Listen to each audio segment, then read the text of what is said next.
Hey everyone, it's about 4 minutes till noon, and we're going to get started in 4 minutes, right at noon. I thank you all for joining me today. I'm a little under the weather, so I'm going to try not to hack or cough or anything during the webinar, but I'm just going to give everyone a couple more minutes to get logged in before we get started. But thank you for the early birds that are here.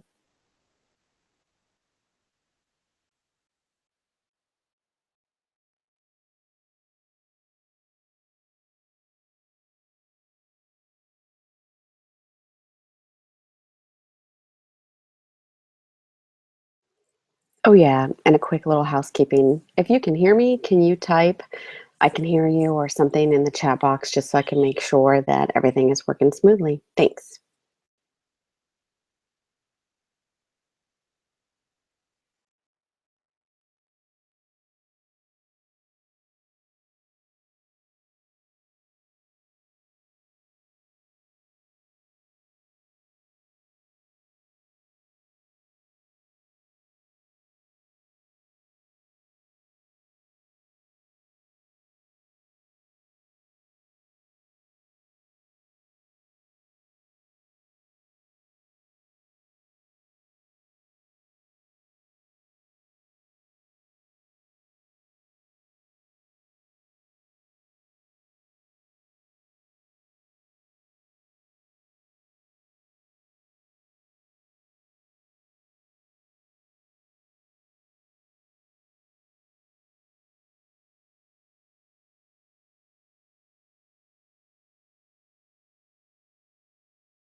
All right, everyone, it is time to get started. I have a note to need to check audio. Please let me know if you can hear me now.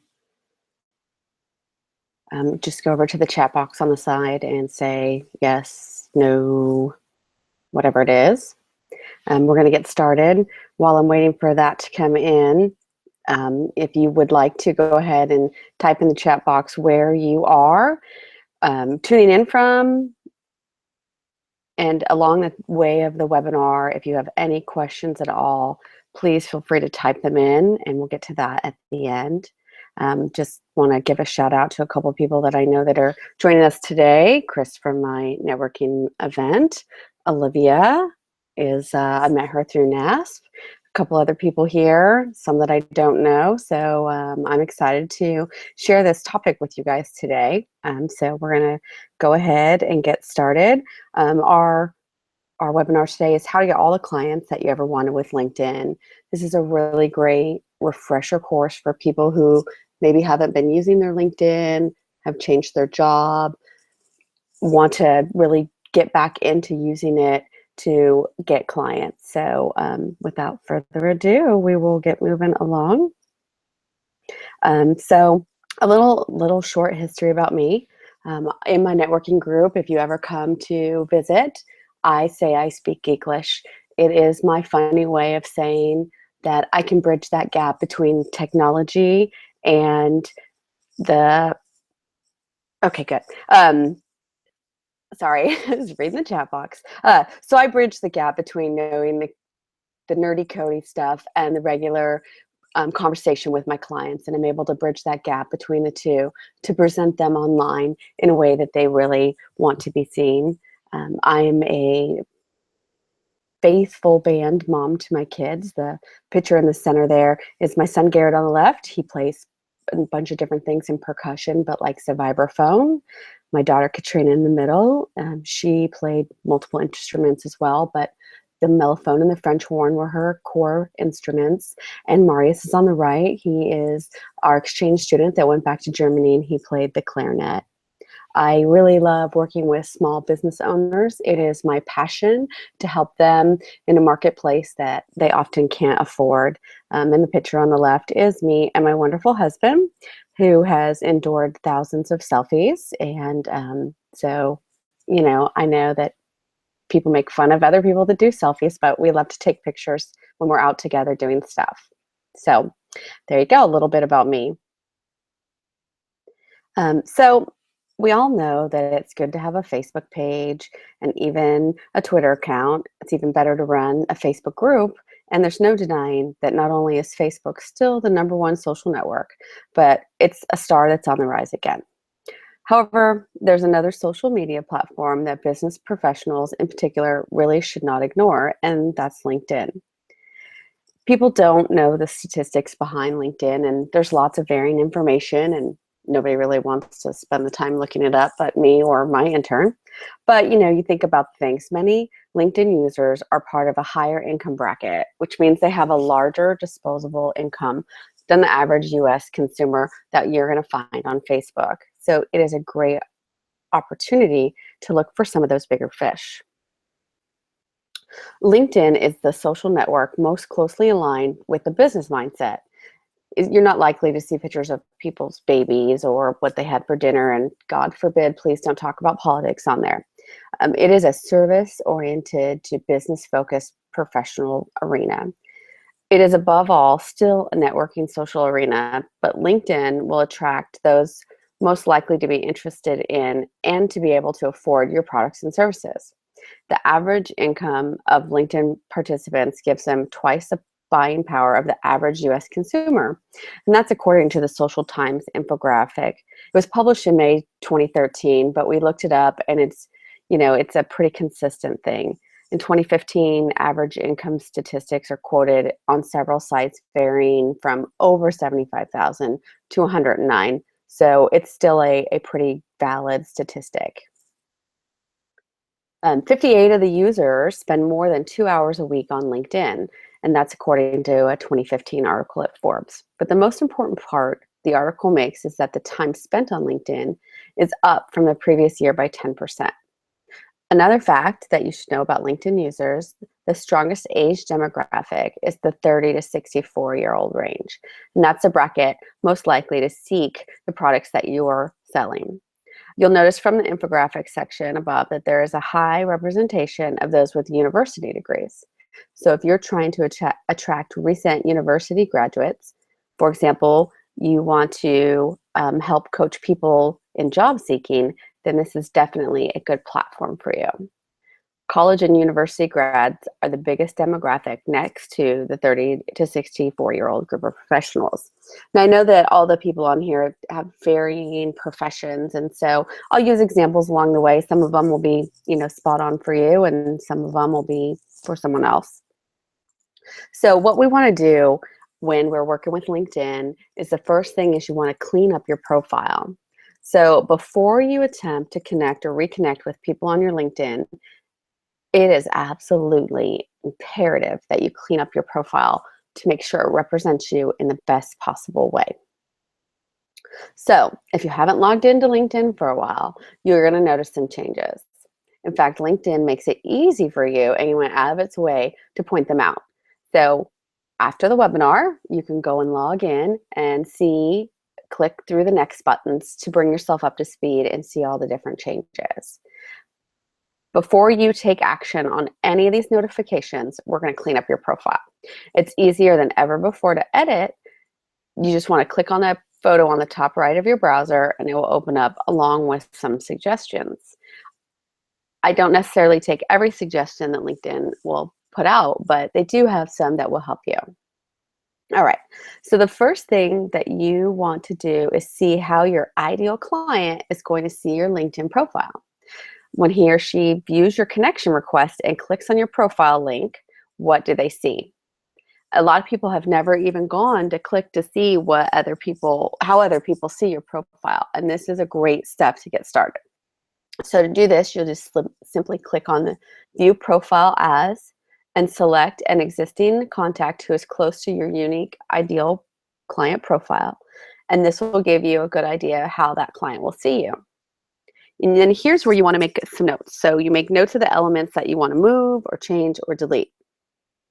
If you don't already know who your ideal unique client profile person is, that's something that I work with people, but it's really important to know who you're trying to sell to and who you're trying to connect with in order to have your best image on LinkedIn. So now you're going to be ready to refine your profile. So if lead generation is your primary goal, then your LinkedIn profile needs to be all about branding. Who do you want them to see when they read your profile? What do you want them to search for? Finding you as a solution, coaching, insurance, low voltage carrier, how to run your small business, consulting. You got to think about how you want them to be looking at it. So the answers to these questions should define the precise keywords that you want to make sure they're placed in all the areas of your profile and your summary. So if you're one of the gazillion people that have put CEO for your title or given yourself too generic of a title, like the word coach, that's the first thing you're going to want to change. You want to be very specific. You want to change your headline, that's the spot under your name, and then be sure to go to experience and edit your display name. Excuse me, your display name. If you don't do that, your new title won't appear under your profile name. You're all more than welcome to go to my LinkedIn profile and see how I have added some specific keywords under the title of who I am, so that if someone is searching, then they can find me under those keywords. One of the things that people don't always understand is there are certain areas of your LinkedIn profile that should come up in search. So that's when we're talking about embedding those keywords along the way. It's to make sure that if someone is searching on LinkedIn, that you show up. It also gets through the Google algorithm as well. All right, so we want to put your keywords, the ones that let everyone know what you can do for them, in the following places. Number 1, in your headline. Number 2, in your summary. Number 3, your current and past work experience.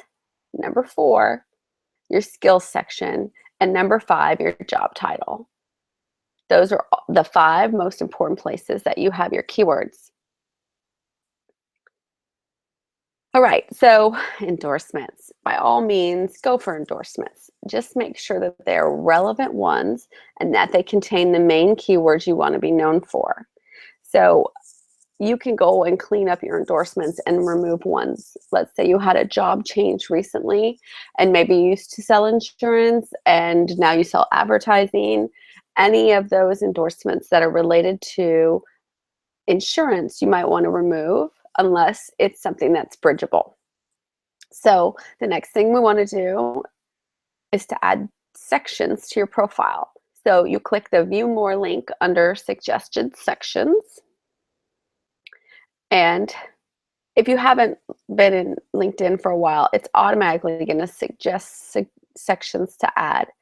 But you don't want to automatically assume that's your only choice. So you can click the View More link, and then it will open up a whole new selection of sections that you can add. For example, they have advice for contacting, posts, publications, certifications, causes you care about, supported organizations, projects, patents, volunteer opportunities, and so on and so forth. So you want to choose the ones that really bring to light what's special, unique, and awesome about who you are. Which sections that you choose to add, is completely up to you. Some people want to add absolutely everything. That's the whole kitchen sink mentality. But do not put every single section available. You want to keep it focused, and you want to make sure that everything that you include will appeal to and interest that ideal client. So if you are a business coach, a section you might want to add is certifications, if you have those coaching certifications, so that they know that you are qualified. And then advice for contacting is a great one. And then people will know the best way to contact you. The day and age where no one wants a phone call, they'd rather have a text. Still put in there the best way to contact you. All right, so if you've decided to post as a strategy, then you're going to want to add the post section. And that is kind of like blogging through LinkedIn. It's a good opportunity if you are a writer to add posts that talk about how great you are and what you know and industry relevant information and all that kind of stuff. So this gives, if you add that post section, it'll give anyone checking out your profile a way to instantly read your posts without having to really hunt for them. If you are posting solid content, tips, and links, this will be hugely beneficial for you. In your summary section, you want to think when you write your summary, throw away that third person resume style bio, the one that makes it look like you're applying for a job. Instead, write in the first person directly to your reader. You want to make sure that you tell them what they will be most interested in hearing about you and what you do. And then one of the other things that you can do is touch on their concerns to kind of answer their no before they can say it. For example, you could say, I work with speakers who lack confidence and suffer from stage fright. That way, you can let them know underneath that you've developed an easy 6-step method for banishing stage fright in any venue with any size crowd. So you can say, hey, if you're a speaker who lacks confidence and suffer from stage fright, then I offer this method for you to not have that problem. So it's kind of a cause and effect kind of thing. So you can tailor it for your clients. Okay, so specialties. If you haven't, this is important. If you haven't already combined your specialties section with your summary, don't do it. You really want to keep them separate. And that way you can showcase your skills in your specialty section and talk more about the value and benefits you offer in your summary section. So the big warning here is once you do it, it's permanent and you can't undo it. So when you're done updating your profile, you can move your different sections around. So the most important ones that you want your readers to check out are near the top of your profile. I usually put the best way to connect with me near the bottom.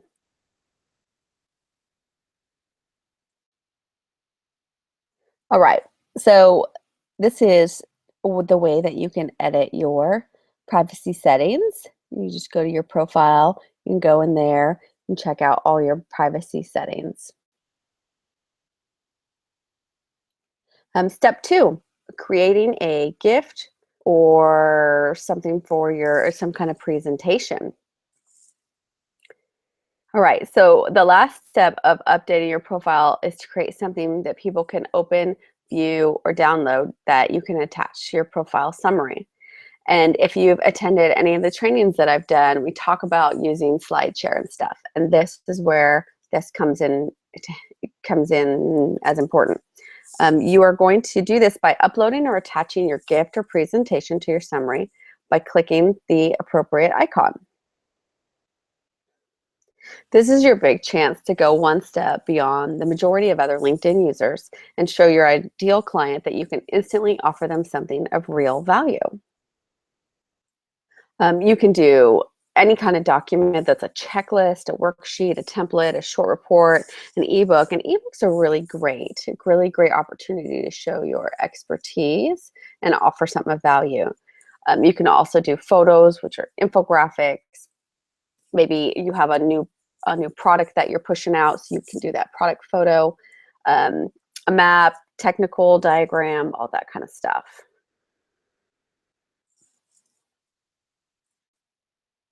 Also, you can do videos, and great opportunity with like a how-to video, how to do X, Y, and Z and find your whatever. But you can also include a welcome video. Hey, welcome to my LinkedIn profile.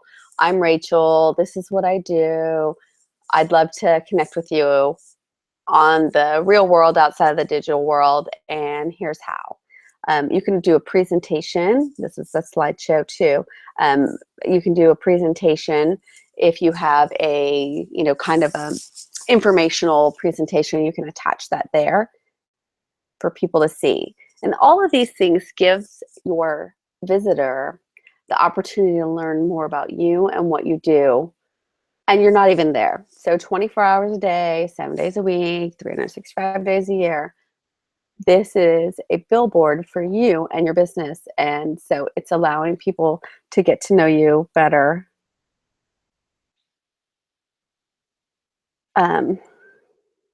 Wow, I do not know what's going on there. Hold on one second. Okay, moving right along. Step 3, making the most of new connections. So we're almost there, almost time to share the new profile with those value-adding sections in your gifts and presentations. But first, here's something you must absolutely never do. Never. When you try to check out your messages or inbox, LinkedIn will often suggest new connections based on who you are. You will see a full page of profile names and photos, and it says people you may know. This is another really important thing. So here we go. No matter how well you know anyone on this list, do not click the connect button, no matter what. When you do that, it instantly and automatically sends the person an invitation to connect containing the dreaded default message, and you don't have any opportunity to personalize it. You want to make sure that you personalize that LinkedIn connection. Otherwise, you kind of just look like a jerk that's connecting with as many people as possible. Sending the default message unpersonalized is one of the biggest fatal mistakes that you can make on LinkedIn. Not only are you unlikely to have your invitation accepted, but LinkedIn, yes, the organization that made you unwittingly send the default invitation in the first place, will then penalize you for sending it, especially if you send a whole bunch. That means you will have restrictions placed on your ability to invite others to connect.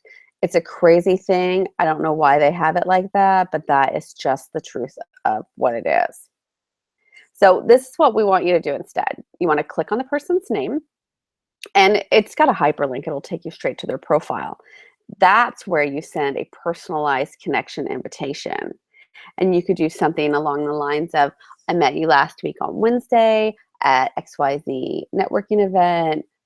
It was really great to connect. I'd like to follow you and stay interacted on LinkedIn. You can even ask them if they're local, hey, do you want to go grab a cup of coffee, have a one-on-one so I can get to know you better. All right, so next, after that, you want to be sure to check your add connections icon and accept any pending invitations, kind of making sure they're people you really want to connect with. And you can send suggested invitations if you know the person in question well. some people want to get to that 500 plus, so they'll send out mass invitations and connect with people that they don't really know just to get that status. But it's important to at least somewhat know the people you're connected with on LinkedIn, because if someone asks you to be introduced to them, it's embarrassing to say, I don't really know them. All right. Thank you for putting up with me and my phlegm. When you accept an invitation, you should write a short note to the person thanking them for the invite, mentioning something you have in common and assuring them you're looking forward to reading their posts. If you do this, you're going to stand out from more than 90% of other LinkedIn users. You will, in almost every case, receive a positive reply or acknowledgement. And that's one of the most important things as a secret weapon, is starting that conversation. So follow up by checking LinkedIn regularly, especially in the first couple weeks after adding new people or accepting invitations, and see if they've posted anything new. If you go in after they post something and make a comment or share, that's the kind of stuff that's going to stick in their mind and make them remember you. You can make a simple database of the people you've connected with on LinkedIn, and it can have as little as 3 fields or a whole bunch more if you want to filter them out more specifically. I use Excel, but some people can even use Word and a table. The 3 simple ways to make the database: the fields that you want is their name, what they do, and what they care about or looking for. It's totally up to you on how comfortable you are with this sort of tracking or research, or whether or not you want to add more fields. So some other fields that we suggest that you add are what LinkedIn groups they're in, where you met them, and contact information. I use Google Sheets, and I update all this information. So when I am out networking, if I run into someone that says, hey, I'm looking for a plumber, I can instantly pull up that sheet and go, okay, I know Bob Smith. He's a plumber, and we're connected on LinkedIn. Let me send him a message, or let me connect the 2 of you, or something along those lines. And it makes you look like you are a superstar networker. Plus, the person on LinkedIn is going to know that you're connecting them to someone. So don't dismiss the idea if you're really serious about lead generation using your LinkedIn profile. Your simple database will automatically double as a research project. And this is another area that people don't think about. It'll help you decide what product, gift, or presentation to create next for your LinkedIn connections. If you go through and look and see, maybe 50% of the people that you're connected with are plumbers, and you search by that, you can see that in your mind. You say, all right, well, I want to do a how to utilize your LinkedIn profile if you're a plumber. So that database is really a great opportunity on both networking and doing some research. Like I said earlier, you never really want to add people for the sake of adding them. Connections are very important on LinkedIn.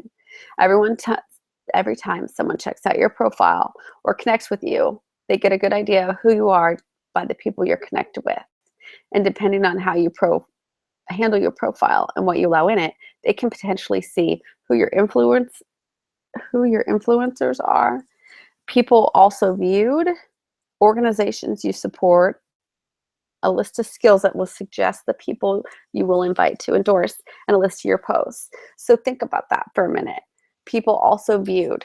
If you're in a corporation and someone's looking at your profile, and then another person in the same company, and then they switch to another company and they're looking at someone that holds that same position, it kind of speaks to who you are. So think about that. All right, so you want to ruthlessly get rid of any connection or endorsement that doesn't support your personal persona and is irrelevant to your ideal client. It's really important to remember that LinkedIn is all about business. It's not Facebook. So you want to make sure that you delete things that don't put you in your best light. And then that being said, one of the biggest mistakes you can make is turning away new connections. But you want to be choosy. You want to click on their names. You want to read their profiles.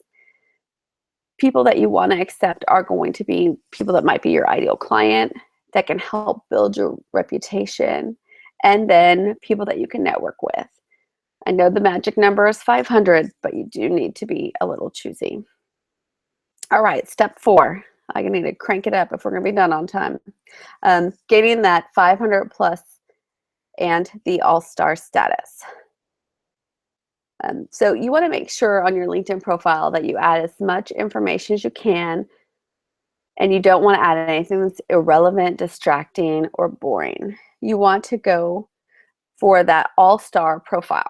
This just means you filled out the most complete profile according to LinkedIn standards. So how exactly do you become an all-star?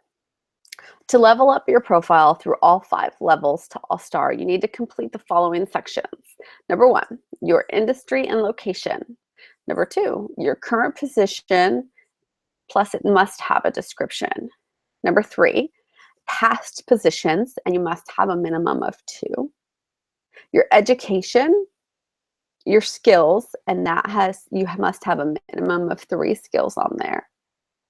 A current profile photo, and a minimum of 50 connections. All-star profiles have priority in the search results, which we talked about keywords earlier. LinkedIn will serve and search the all-star profiles before turning up the lower level profiles. So if you have a less than top level profile, it's unlikely you're even going to show up in searches. Now you can see on my picture there, I have the dreaded black background. They recommend that you use a white background, but because my hair is light, it kind of washes me out. So I used the black background. And then I added the blue ribbons on either side of my photo on the corners. And when you're searching through and looking at profiles, those are just little things that make me stand out a little bit more. Okay, step 5, feed and water your relationships. So you've made the most of your profile. You're adding new connections regularly and accepting them. Now it's time to start nurturing those relationships. And you don't want to make the typical LinkedIn user mistake like setting and forgetting or accepting and forgetting. You really need to keep in touch with people via LinkedIn if you want to use this platform properly. Now, there are pros and cons to turning the update notification feature off. The pro, you'll never have the awful experience of having LinkedIn automatically send every single one of your connections an update about an event you'd rather keep quiet about. But the con is updates can be opportunities. People are reminded about who you are and they can see your achievements. Before doing any of the updating of your profile, you do want to make sure you turn off that notification. So if you're in business, which clearly you are because you're on the webinar, LinkedIn should be one of your more important networks, especially since it's one social media network where people are not delegate posting and monitoring to someone else. It's your chance to make those direct connections, ask questions. You can help your ideal audience and glean tips from top influencers. But you won't be able to do that if you forget to check it. So take it seriously and consider the time that you spend on LinkedIn as an investment and decide how it fits in your business routine. Some people will make a schedule on their calendar every day at 10:15. I'm going to spend 15 minutes on my LinkedIn profile. It has to be what works in your schedule, but consistently spending time on LinkedIn is super beneficial. So we've already touched on the importance of sending a welcome or thank you letters to people that have accepted your invitations.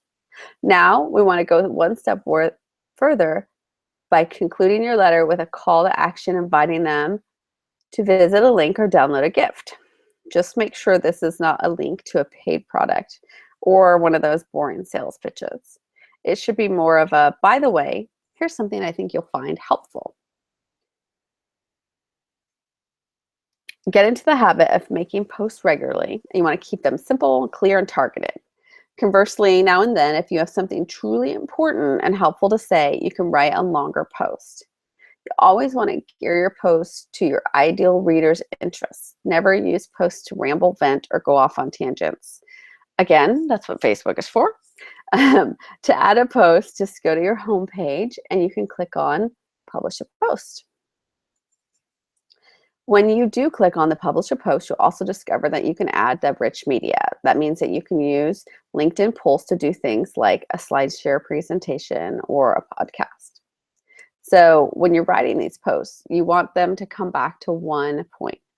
That's the easiest way to ensure they're clear and readable. If you prefer to post short lists, make sure every point comes back to that single topic that you're talking about. Notice you're also able to give your post a true headline, so make the most of that and create headlines that attract and intrigue. Like we talked about with the stage fright, clear and concise. This is my program that will help people not have stage fright in 6 easy steps. LinkedIn also displays a list of your most recent posts on the left-hand side of the posting window. Knowing this in advance and keeping an eye on your growing list of posts can help you plan your content so it's more focused, targeted, and valuable to your ideal follower.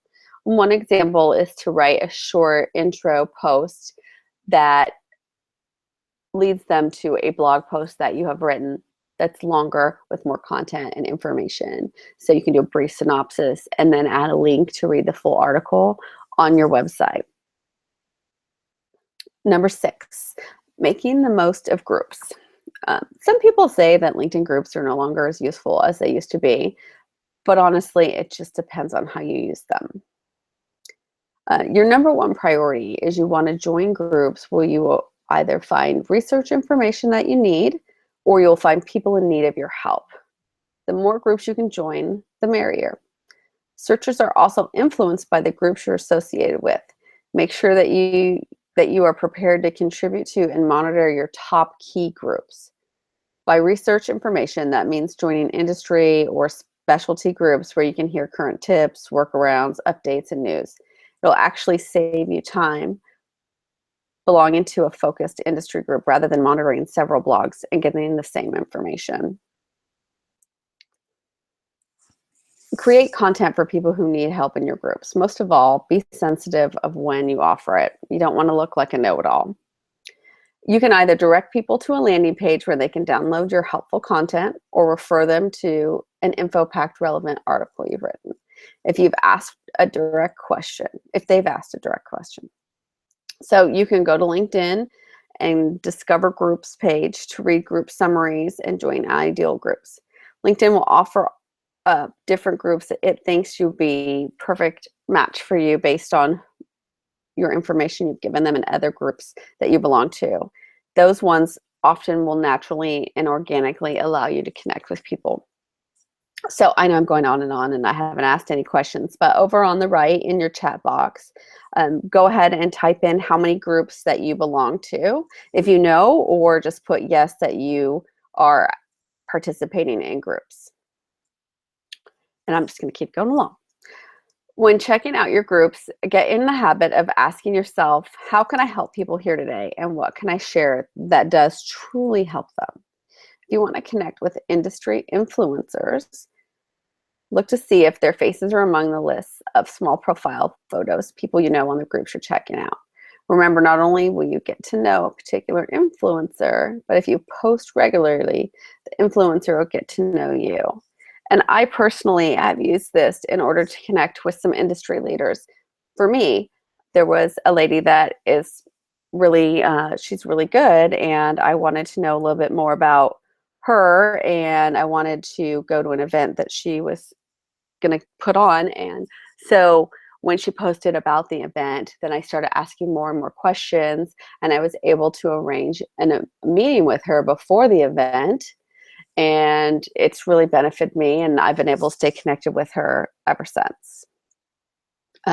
So also remember, you can send messages directly to members of your groups, even if they're not connected to you. Remember to join groups where your ideal clients will hang out, and you want to limit your industry peer groups to just 1 or 2, and that's primarily for research and update purposes. And finally, do make sure that any groups you join are active. You don't want to waste time and energy on inert groups where days and weeks go between posts. So some people say they participate, but they don't know how many groups. There's 30+ groups. You know, it's great to show that you belong to a lot of groups on your profile, but the ones that you're active in are really going to be the ones that help define how you engage on LinkedIn. There is a magic number that they will stop you from joining more because they know it's just not manageable. But really engaging and getting to know people in those groups are the most important things. Number 7, make a plan. Even among the people who listen to this webinar, many will take these strategies we've talked about, initiate some or even all, and then they'll let it fall by the wayside, abandoning those good intentions that we're creating today. LinkedIn lead generation will fall back into limbo, and people will invite you to connect. You won't be there to read their invitations. People will forget about you because you forgot to post regularly. All of these drawbacks can be minimized or eliminated if you make a LinkedIn management plan. Also, you can make a checklist to be sure you haven't missed anything that you're following on your plan. I am very much a fan of schedules and lists, if you know me at all. All right, so what you need to do is decide, A, how valuable a strategy LinkedIn lead generation is likely to be, and B, how much time do you really have to devote to it, not only daily, but weekly? So let's make ourselves a checklist right now. You want to keep growing your network. You want to add connections and accept invitations. And you want to actively work on surpassing that 500 plus mark if you haven't. So those are 2 things that you want to make sure are on your list. You want to remember the more connections you have, the more people will be able to find you in search. Your connections will be notified when you post, and your reputation and authority status will rapidly increase. Next, you want to create a content plan. You can use an editorial calendar, but you don't want to kill yourself writing new stuff. Go through what you've already written and repurpose it for LinkedIn. And that's like the example that I made about a short synopsis of maybe a blog article you have. You want to make sure you build in time for monitoring and responding to post comments, and remember to check them out. You want to create one top-notch presentation, video, or podcast, or infographic per week or month. When you're starting out, you may say, I'm going to do 1 per month. And then as you get better at this system, then you can bump it up to twice a month, 3 times a month, and once a week. You want to make sure that you create those bonus gifts and products in the direct response from your LinkedIn group conversation and post comments. So an example could be, I have this special offer just for my LinkedIn group connections. And then you want to make sure that you're not offering that elsewhere where they can find out you're kind of lying, and then you look like you're not so honest. All right, you also want to share your LinkedIn Pulse links across other social media. Now, if you don't already have that app for LinkedIn Pulse, definitely want to download it. It's a great way to get like trending information for your industry. So you get in the habit of sharing those links. You repurpose your LinkedIn content for the other social media platforms, and all it takes is a little rewriting and refocusing. Get in the habit of integrating and cross-relating all your content. So no matter what you write or the links you share or images, you want to think ahead of time, how can I share this on all of the social media platforms and possibly even my website so that I get the biggest bang for my buck? You want to make sure you're feeding and watering those groups. So that's making the point of checking in regularly to your group on LinkedIn, commenting, asking questions, create, like I said, the special content just for them, and you fit this content creation into your LinkedIn time that you have dedicated. Step number 8, track your results. I'm not talking about sophisticated metric programs and definitely not buying anything extra. But when we talked earlier about making that simple database for new connections, that's the sort of tracking that can be very easy and extremely valuable. In other words, you're going to see what strategies work and don't. For example, if you're getting 90% lead generation and interaction from 3 of your 17 LinkedIn groups, spend more time creating content for those 3 active and interactive groups. For example, if you're a fitness coach and your posts on using a particular exercise machine, get huge results, reposition yourself to be an expert on that machine. Create videos or use SlideShare content and links, and you can even add candid Instagram and Twitter content. All right, get into the home stretch. Step 9, you want to move that relationship offline. All the top LinkedIn experts nowadays recommend taking one final step in generating leads that convert to clients, and that is moving the relationship from online to offline. Even if it's not possible for you to hop on a plane to Anchorage, Alaska to meet someone for coffee, you can still achieve the same effect by initiating real-time face-to-face interaction. You can do this by getting together and chatting over Skype, with or without video. You can use the telephone, ear to ear is good too. Or you can create live Google Hangouts on a topic they're passionate about. Especially make it private hangout and limit it to a small exclusive group of participants. And you can get together for real-time chat with a medium interaction is one of the best ways to gain a new client and to build trust. You can also do this via a private strategy session if you prefer. Just make sure you have a call to action ready at the end of the session and options lined up for your participant. In fact, a real-time conversation is the only time you should attempt to close a sale if your interaction has primarily been through LinkedIn. That's why it's really important to make these one-on-one face-to-face meetings happen. Excuse me. All right, so if you are a business coach, LinkedIn is tailor-made for your needs and purposes. If you use it wisely and regularly, it can prove priceless in helping you build your authority, reputation, and your professional brand, and help you get all the clients you want. So I'm going to be asking for your questions, but first I would just like to thank you very much for coming to the webinar and spending this time with me. Right now, if you have any questions, please put them in that chat box and I will answer them as they come in. We have a couple people that we are that have to leave because they have some other things coming on. I try to keep this to that 45 minutes. You can see on there, there's my Facebook, my Twitter, my LinkedIn. Love to connect with all of you. If you're here locally, please, I'd love to meet and connect one-to-one. One of the questions I have, I've been asked in the past is, does the changing of your profile and adding those keywords really make a difference? And it does. A couple of months ago, I got a job offer, not that I was looking, but from a very prestigious social marketing firm. They had found me on LinkedIn and wanted to hire me to work for them. Now, granted, I didn't take it because I didn't want to, work for somebody else. But the way that my profile was set up and the information that I had put out there and having those keywords is how they found me. I've also gotten speaking invitations. I know you won't believe it right now, but I've gotten some speaking invitations from the fact that I have speaker as part of my title.